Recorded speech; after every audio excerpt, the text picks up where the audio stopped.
اللہ محدث دہلوی رحمہ اللہ علیہ نے ایک قول نقل کیا ہے کہ ہم دعا کو کس انداز میں کریں. وہ کہتے ہیں کہ جیسے ایک مردہ سامنے رکھا ہوا ہو اور اس کو غسل دینے والا جو غسال ہے جس انداز میں چاہتا ہے پلٹاتا ہے. وہ مردہ نہ اپنا ہاتھ اٹھا سکتا، نہ اپنے پیر ہلا سکتا، نہ کروٹ ہو سکتا. جس انداز میں زندہ شخص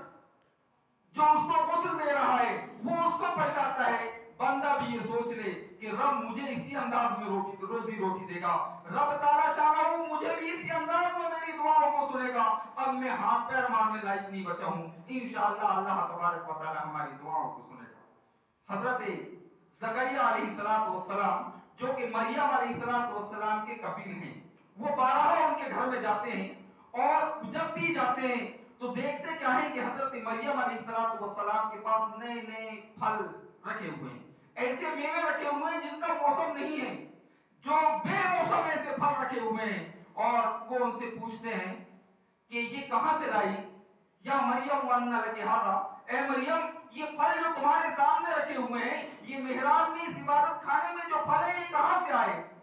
تو وہ کہتی ہیں یہ اللہ تبارک و تعالیٰ کی طرف سے دیا ہوا رزق ہے. حضرت زکریا علیہ السلام جو بوڑھے ہو چکے ہیں، ان کی بیوی بوڑھی ہو چکی ہیں، وہ اللہ تبارک و تعالیٰ سے فریاد کرتے ہیں اے اللہ،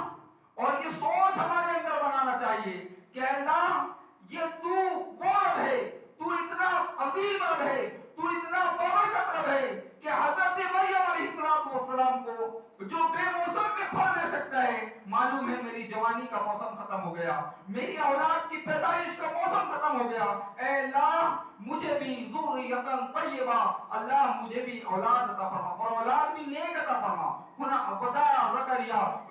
یا رب ذریۃ طیبہ، اے اللہ تبارک و تعالی مجھے بھی ذریت عطا فرما اور ذریت بھی نیک عطا فرما. ابھی حضرت زکریا علیہ السلام ان میووں کو دیکھ کر، ان پھلوں کو دیکھ کر، ان کا حوالہ دے کر یہ بات کہتے ہیں رب تیری قدرت یہ ہے کہ تو جب بے موسم پھل دے سکتا ہے، جب تو غیر موسم میں ایسی چیزیں ایسے میوے دے سکتا ہے جو نہیں پائے جاتے، اللہ تو بڑھاپے میں اولاد کیوں نہیں دے سکتا. ابھی حضرت زکریا علیہ السلام محراب کے پاس، یہ محراب مراد نہیں ہے بلکہ یہود کا وہ محراب ہوتا تھا جو عبادت کے لیے خاص مقام ہوتا تھا، جیسے اس کو جہاں حضرت مریم علیہ السلام رہا کرتی تھی اس جگہ کو محراب کہتے ہیں. فنادته الملائکہ، فرشتے نے آواز لگایا اے زکریا اللہ تبارک و تعالیٰ تمہیں خوشخبری سناتا ہے کہ اللہ تبارک و تعالیٰ تمہیں بیٹا دے گا اور اس کا نام یحییٰ ہوگا،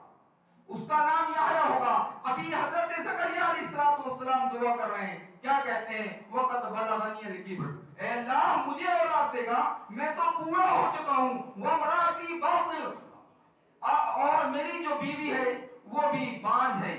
بڑھاپا الگ ہے، میری بیوی بانجھ ہے. لیکن رب تعالی شانہ کی قدرت دیکھیے، میں اس موقع پر، اس رمضان المبارک کے موقع پر ان آخری 10 ایام میں ان تمام لوگوں سے کہنا چاہتا ہوں رب تعالی شانہ نے جسے اولاد سے محروم کر رکھا ہے، اللہ تبارک و تعالی نے جن کو بے اولاد رکھا ہے، اللہ تبارک و تعالی نے جن لڑکیوں کے رشتے مناسب نہیں لگائے ہیں، جو لڑکیاں زیادہ عمر کو پہنچ چکی ہیں، جو لڑکے بڑے ہو جا رہے ہیں، جن کے رشتے مناسب نہیں آ رہے ہیں، اللہ تبارک و تعالیٰ سے فریاد کریں. رب تعالیٰ شانہ ان دنوں میں بہت قریب ہوتا ہے، اللہ قریب ہوتا ہے. اجیب دعوت الداعی اذا دعان، جب بھی مانگنے والا، سوال کرنے والا ہوتا ہے، اللہ تبارک و تعالیٰ اس کی دعاؤں کو سنتا ہے اور مکمل طریقے سے سنتا ہے. یاد رہے بڑا اچھا موقع ہے کہ ہم آج سے قیام کریں، اللہ کے گھر سے جڑ جائیں، رب تعالیٰ شانہ کی عبادت میں لگ جائیں اور اللہ تبارک و تعالیٰ سے بار بار فریاد کریں. کیوں؟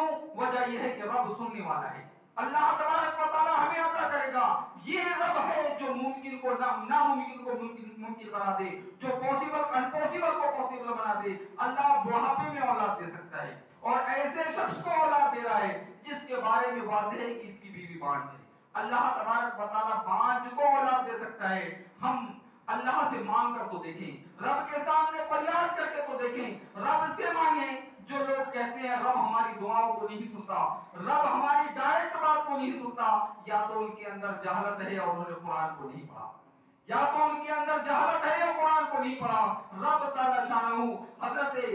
یونس علیہ السلام اپنے گاؤں سے نکلتے ہیں، مچھلی کے پیٹ میں چلے جاتے ہیں، بہت زیادہ پریشانی کے عالم میں۔ اہل علم نے ایک بات لکھی ہے، سائنسداں کہتے ہیں کہ مچھلی کا پیٹ میں اتنی گرماہٹ ہوتی ہے کہ اگر لوہے کو بھی ڈال دیا جائے تو پگھل جائے، اور اتنی بڑی مچھلی ہوگی کہ اس کے اندر اگر لوہے کو بھی ڈال دیا جائے۔ ہم اگر اس کو آسان لفظوں میں سمجھنے کی کوشش کریں تو ہم دیکھتے ہیں کہ بکریاں چراتے ہوئے بمبو یا بیل کے کانٹے کو ویسے نکل لیتی ہیں، اونٹ وغیرہ بہت سارے کھردرے اور کانٹے دار چیزوں کو اللہ نے ان کو وہ طاقت دی ہے۔ مچھلی کا یہ معاملہ ہے کہ اس کے پیٹ کے اندر بہت زیادہ گرماہٹ ہوتی ہے۔ حضرت یونس علیہ السلام اس پیٹ کے اندر سے دعا کرتے ہیں، لا الہ الا انت سبحانک انی کنت من الظالمین، کہ اللہ میں ظالم ہوں، تیرے سوا کوئی معبود نہیں، تو میرا فیصلہ کرنے والا ہے۔ رب تعالی شانہ اس مچھلی کے پیٹ کے اندر سے یونس علیہ السلام کی آواز کو سنتا۔ جو لوگ کہتے ہیں رب نہیں سنتا، ہماری دعاؤں کو پہنچانے کے لیے وسیلے کی ضرورت ہے، سیڑھیوں کی ضرورت ہے، زینے کی ضرورت ہے، بڑے لوگوں کی ضرورت ہے، یاد رہے رب ان 3 اندھیروں کے اندر، مچھلی کا پیٹ، رات کی تاریکی اور سمندر کا کالا پانی، اس کے بعد جہاں کوئی آواز کو پہنچانے والا نہ ہو، رب یونس علیہ السلام کی دعا کو سنتا ہے۔ فاستجبنا له، اور اگلی بات جو بڑی اہم ہے، یونس علیہ السلام کے واقعے کے بعد اللہ تبارک و تعالی نے فرمایا وَكَذَلِكَ نُنْجِي الْمُؤْمِنِينَ، اور جو بھی اس انداز میں ہم سے مدد مانگے گا ہم اس کی مدد کریں گے۔ یہ واقعہ بیان کرنے کے بعد کہ سمندر کے اندر مچھلی کے پیٹ سے حضرت یونس علیہ السلام نے دعا کی، اللہ نے یونس علیہ السلام کی دعا کو قبول کی، اور اگلی آیت میں فرمایا فاستجبنا له، ہم نے ان کی دعا کو سن لی، اور دعا کو سننے کے بعد آخری لفظ یہ ہیں وَكَذَلِكَ نُنْجِي الْمُؤْمِنِينَ، اور ہم مومنوں کی اسی انداز میں مدد کرتے ہیں۔ ہم مومن بنیں، رب تعالیٰ شانہ کے سامنے ہاتھ پھیلائیں، اللہ تبارک و تعالیٰ سے مانگنے کی کوشش کریں۔ تیسری بات، وقت زیادہ ہوتا جا رہا ہے،